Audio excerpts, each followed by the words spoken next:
Chapter number 16, Accounting for Partnership Firms. Reporting difference between sole proprietorship and partnership. Sole proprietorship और partnership में क्या फ़र्क है इसके प्रॉफिट में? आपको पता है सोल प्रोप्राइटरशिप क्या होता है? जिस बिजनेस का सिर्फ एक ही मालिक हो, लाइक परचून वाली दुकान होगी, कि क्लॉथ की शॉप होगी, तो जिसका एक ही मालिक चलाने वाला हो, उसे कहते हैं सोल प्रोप्राइटरशिप।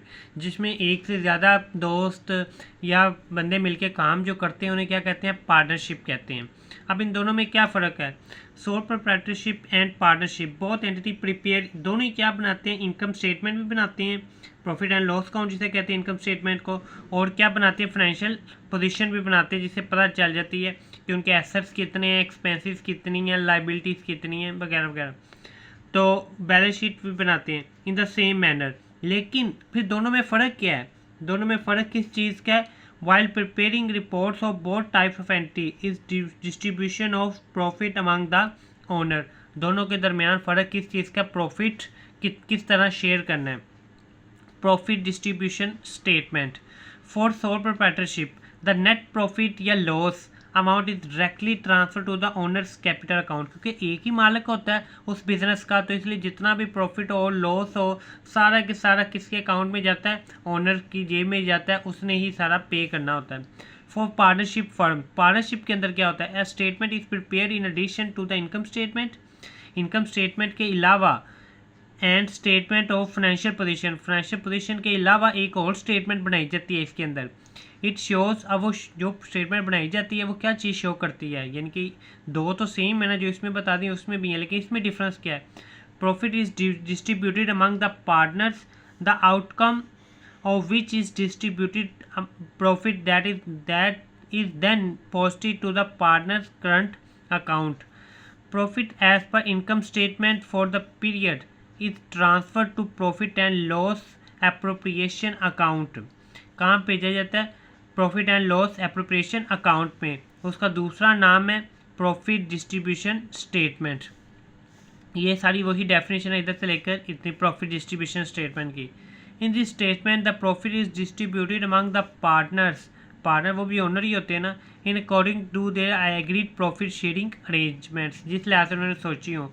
नॉर्मली ये स्टूडेंट आपने एमसीक्यूज के लिए याद रखना, प्रॉफिट जो पार्टनर्स के दरमियान डिस्ट्रीब्यूट किया जाता है ये तीन फैक्ट्स की वजह से होता है। कौन कौन से? पहले तो इंटरेस्ट ऑन, यानी कि उनको जो प्रॉफिट मिलेगा वो किस लिहाज से मिलेगा। नंबर 1 इंटरेस्ट ऑन कैपिटल, यानी कि जितना जिसने कैपिटल, कैपिटल कहते हैं सरमाया या पैसा, वो पैसा भी हो सकता है या कुछ चीज़ें भी, फिजिकली कुछ चीज़ें भी हो सकती हैं, कुछ भी हो सकता है। जिस लिहाज से उन्होंने कैपिटल को उस बिज़नेस में लगाया होगा, उस लिहाज से उनको क्या मिलेगा? इंटरेस्ट उसके ऊपर से, यानी कि प्रॉफिट उसके ऊपर से मिलेगा। या पार्टनर सैलरी, या जिसने जिस लिहाज से कोई सर्विसेज परफॉर्म कर रहा है उस लिहाज से उनकी सैलरी के ऊपर से उनको प्रॉफिट दिया जाएगा। या प्रॉफिट शेयरिंग रेशियो, या कोई एक किसी के एक्सपीरियंस के लिहाज से, या उसके पर्सनल बिजनेस के अंदर कितने कॉन्टैक्ट है लोगों के साथ, पर्सनल बिजनेस कॉन्टैक्ट कितने हैं लोगों के साथ, तो उस लिहाज से उसको क्या किया जाएगा? प्रॉफिट दिया जाएगा। ठीक है, ये तीन वजह से प्रॉफिट डिस्ट्रीब्यूट किया जा सकता है। उसके बाद है interest on drawing. Drawing student आपको पता है जो भी बिजनेस के अंदर से मालिक पर्सनल यूज़ के लिए चीज़ें लेकर जाता है उसे क्या कहते हैं? ड्राइंग। तो प्रॉफिट देने से पहले क्या होना है? तो वो जो ड्राइंग लेके गया हुआ है बंदा जिसको प्रॉफिट देना, पार्टनर वगैरह या जो भी, तो उससे पहले सब्ट्रैक्ट करना है जितनी वो ड्राइंग लेके गया हुआ है। तो ईच पार्टनर प्रॉफिट, हर पार्टनर के प्रॉफिट से पहले जो जिसकी जितनी जितनी ड्राइंग जो लेके गया हुआ है पर्सनल यूज़ के लिए, पहले उसको माइनस करना है and added in the total profit. बाद में जो बचेगा उसको टोटल प्रॉफिट के अंदर प्लस करके उस लिहाज से रेशियो आपने पे करनी होती है। आगे ये प्रॉफिट डिस्ट्रीब्यूशन स्टेटमेंट, ये पीछे भी मैंने बता दिया, सेम वही है, लेकिन एक दफ़ा पढ़ा देता हूँ। For partnership firm, a statement is prepared in addition in to the income statement and the statement of financial position is shows how profit is distributed among the partner, के पार्टनर के दरमियान प्रॉफिट कैसे distribute करना है। The outcome of which is distributed profit is then posted of partners current account, फिर उनके current जितना profit बनता हो वो उनके करंट अकाउंट के अंदर सेंड कर दिया जाता है। Change in profit sharing ratio during the reporting period, partners may decide to change profit sharing arrangement during the reporting period. In this case, firstly, इधर से आपने ध्यान देना, firstly income statement is prepare, पहले इनकम स्टेटमेंट प्रिपेयर करनी है for the reporting period, and then उसका जो नेट प्रॉफिट होगा उसको दो हिस्सों में डिवाइड कर दिया गया। कौन से दो हिस्सों में डिवाइड किया गया? Profit belongs to the period with all profit sharing arrangement, यानी कि जो प्रॉफिट हुआ है, जो पहले रेशो शेयर कर दी गई है जी, इतनी इतनी सबको रेशो मिलनी है, इस लिहाज से सबको प्रॉफिट मिलेगा, या तो उसके मुताबिक ही कर लो, या profit belonging to the period with new profit, या कोई नई रेशो रख ली जाती है कि अच्छा जी अब रेशो चेंज कर लेते हैं। In normal circumstances the profit is split into time proportionate, time के लिहाज से जितने मंथ के लिए कारोबार में पैसा लगाया होगा या कोई चीज़ लगाई होगी, जितनी देर की तब वो आया होगा अपना कैपिटल लेकर या वट एवर, तो उतने मंथ के लिहाज से उनको प्रॉफिट दिया जाएगा। वो आगे जाके हम क्वेश्चन करते हैं। Two profit distribution statement is prepared for one reporting period and then their result are consolidated to the partners account, जो भी उसका फिर आउटपुट होगा वो उसके करंट अकाउंट में सेंड कर दिया जाएगा। आगे क्वेश्चन है, X Y and Z set up a partnership firm 1 January 20X9, they contributed यानी कि कितना वो पैसा कैपिटल बिजनेस के अंदर लेकर आए हैं। 1,50,000 एक्स लेके आया, वाई 1,20,000 और जी कितना लेके आया 90,000 रिस्पेक्टिवली, यानी कि तरतीब के लिहाज से। एज देयर कैपिटल, ये क्या चीज़ थी, उनके कैपिटल थे। And decided the share profit and loss in the ratio 3:2:1, इस लिहाज से उन्होंने डिसाइड किया कि हम इस रेशो के लिहाज से प्रॉफिट या लॉस बियर करेंगे। The partnership deed provide that X is to be paid salary, X को इतनी सैलरी देनी है पर मंथ, 3,000 पर मंथ, तो पर हमने बनाना होता साल बाद ये साहब, तो 12 को 3 से मल्टीप्लाई करोगे कितना हो जाएगा 36,000, एंड वाई 15,000 पर एनम, तो ये क्या चीज़ है, पर एनम है, पर एनम यानी कि एनुअली है, इसको किसी से मल्टीप्लाई नहीं करना, वो तो मंथ का, लेकिन ये एनम यानी कि एनुअली बताया हुआ है।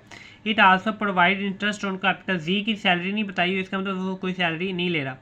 It also provide that interest on capital to be allowed 6% per annum, interest on capital कितना अलाउ करना है 6%। The drawing and interest drawing for the their as follow, उनकी जो ड्राइंग है वो नीचे दी हुई है।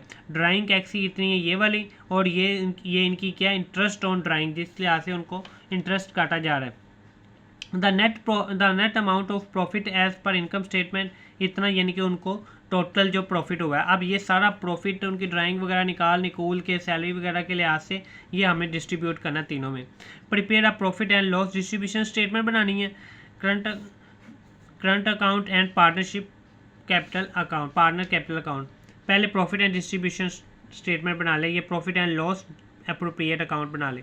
सबसे पहले आपने क्या करिए, ये फॉर्मूला आपने याद रख लेना। सबसे पहले नेट प्रॉफिट लिखते हैं, वो ऊपर बताया हुआ था कि ये नेट प्रॉफिट हमें हुआ है ये 106,980। उसके बाद इंटरेस्ट ऑन ड्राइंग, ये के ब्रैकेट का मतलब है माइनस करना, इंटरेस्ट ऑन ड्राइंग इधर बताई हुई है 810540,270, वो लिख ली, इसका टोटल इधर लिख लिया। उसमें पार्टनर सैलरी, जितनी उनको सैलरी दी जा रही है, सैलरी भी बताई हुई थी, इसको कितनी मिल रही थी 3,000 पर मंथ, तो एनुअल कितना पर एनम के लिहाज से 36,000, और इसकी कितनी 15,000, जी को कोई भी सैलरी नहीं दी जा रही थी, वो नहीं लिखा, इनका इधर आ गया। फिर interest on capital, interest on capital भी उसने बताया था कितना लेना है 6%, जितना उनका कैपिटल है उसके ऊपर से। फॉर ये फिर कैपिटल था 15,000 और 1,50,000, 1,20,000, 90,000, इसके ऊपर से क्या क्या किया हुआ 6,000, इसका 6% लिया, 6 से मल्टीप्लाई काट के डिवाइडेड बाय 100, ये तीनों का इधर लिख दिया। उसके बाद प्रॉफिट रेशो, प्रॉफिट की रेशो देनी है, वो कितनी थी प्रॉफिट, जितनी उसकी सैलरी है उसके लिहाज से।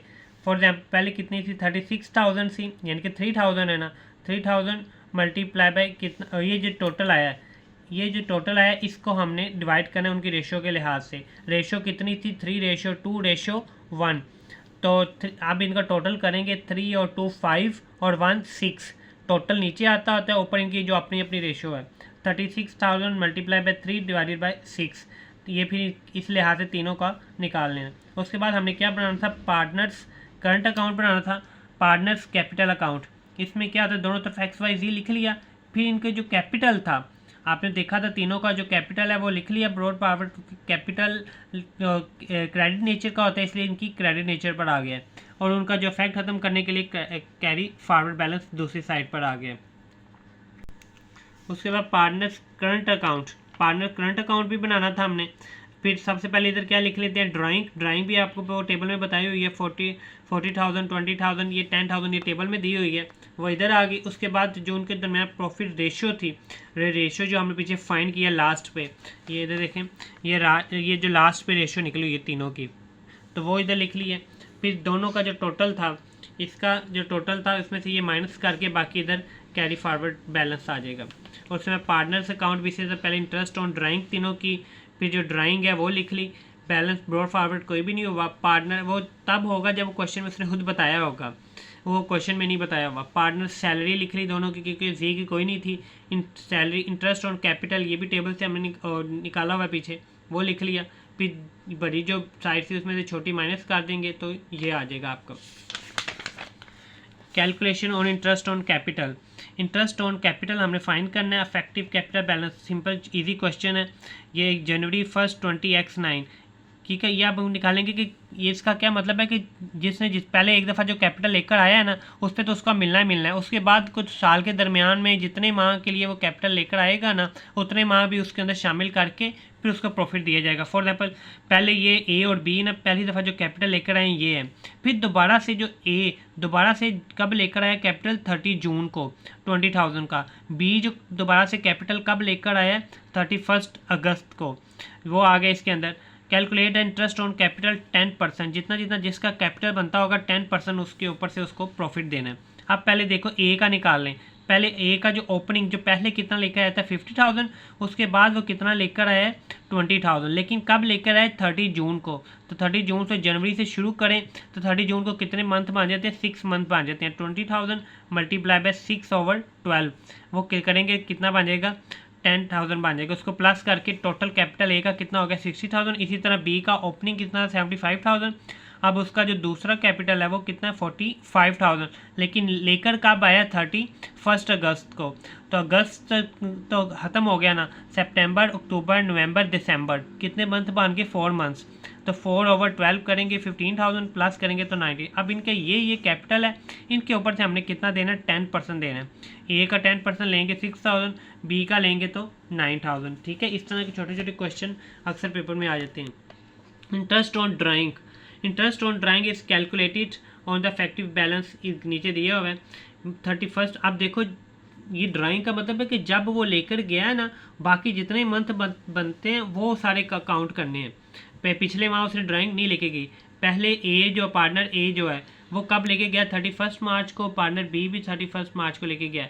ये जब डेट को लेके गए हैं वो डेट्स बताई हुई हैं पहले। और इंटरेस्ट ऑन ड्राइंग कितनी काटनी है 6%। पीछे इंटरेस्ट ऑन कैपिटल था, ये इंटरेस्ट ऑन ड्राइंग है। अब देखें पहले ए का निकाल लें, ए वाले का मार्च 30, पहले ए का कितना था 4,000 था, कब लेके गया 31 मार्च को। तो अब जनवरी से अगर शुरू मार्च 31 मार्च को वो लेके गया है, बाकी पूरा साल यानी कि उसने दिसंबर तक इसको इस्तेमाल करना है। अब मार्च के बाद स्टार्ट हो जाता है, ये मार्च 31 तो ख़त्म हो गया। उसके बाद अप्रैल मई जून जुलाई अगस्त सितंबर अक्टूबर नवंबर दिसंबर कितने मंथ बन गए 9 मंथ्स बन गए। तो 4,000 मल्टीप्लाई बाय 9 डिवाइडेड बाय 12 करोगे तो 3,000। इसी तरह जो दूसरा है वो कब लेके गया 3,000 लेके गया 30 जून को, तो कितने मंथ बन जाते हैं 6 मंथ। उसके बाद सितंबर, बाकी कितने मंथ बन जाते हैं 3 ये। और जो 4,000 जो अगला है वो कब लेके गया था 31 दिसंबर को। तो 31 दिसंबर को ही लेके गया तो कोई भी उसका ड्राइंग नहीं बनी, वो 0% ही रहेगा। ये सबको प्लस किया तो उसका कितना लेना था 6% लेना था, वही 6% आ गया, ठीक है। उसके बाद इफेक्टिव ड्राइंग कैपिटल, अब ये बी का बनाने, ये बी वाले का बनाने लगे हैं। पहले की डेट वही रहेगी, बस अमाउंट चेंज हो जाएगी 6,000 मल्टीप्लाई बाय 9/12, क्योंकि डेट इधर मंथ इधर के सेम है जब वो लेके गए हैं। तो इसका 6% निकालेंगे तो ये 402 आ जाएगा। Change in constitution of partnership firm, constitution कहते हैं कोई आइन वगैरह जिसे कहते हैं ना, आइन वगैरह, या जहाँ पे सारे रूल्स एंड रेगुलेशंस लिखे होते हैं कि इसके मुताबिक ये सारा कुछ चलेगा कानूनी तौर पर, तो उसे कहते हैं वो कब वो चेंज हो जाता है। Subsequent to the formation of partnership firm, जैसे कि पार्टनरशिप फर्म बनाने लगे, सारा कुछ फॉर्मेशन करने लगे, उसका सारा कोई रूल्स एंड रेगुलेशन को फॉलो करना पड़ता है। इसके अंदर भी ऐसे ही है। A different accounting treatment is required where any of the following changes occur in the constitution of the partnership deed. These changes might occur because of the following reason. Partnership के यानी कि कब वो ख़त्म हो सकता है या कब उसके अंदर चेंजिंग करनी पड़ती है, कब दोबारा से अदालत से रिज्यू करना पड़ता है लॉ से, कब ऐसा होता है. Number 1, admission of a new partner. कोई नया पार्टनर जब लेकर आना है फिर सारा कुछ चेंजिंग होगी. Retirement of existing partner. कोई एग्जिस्टिंग पार्टनर था वो रिटायर होना चाहता है, उसके बाद भी सारा कुछ दोबारा से काम शुरू हो जाएगा. Death of a partner. किसी पार्टनर की डेथ हो गई है तो फिर भी क्या होना है, सारा कुछ दोबारा से होगा. ठीक है, ये 3 चेंजेस आपने एमसीक्यूज के लिए याद रख लेनी है या शॉर्ट के लिए भी. Okay, don't forget to like, subscribe and share with your friends.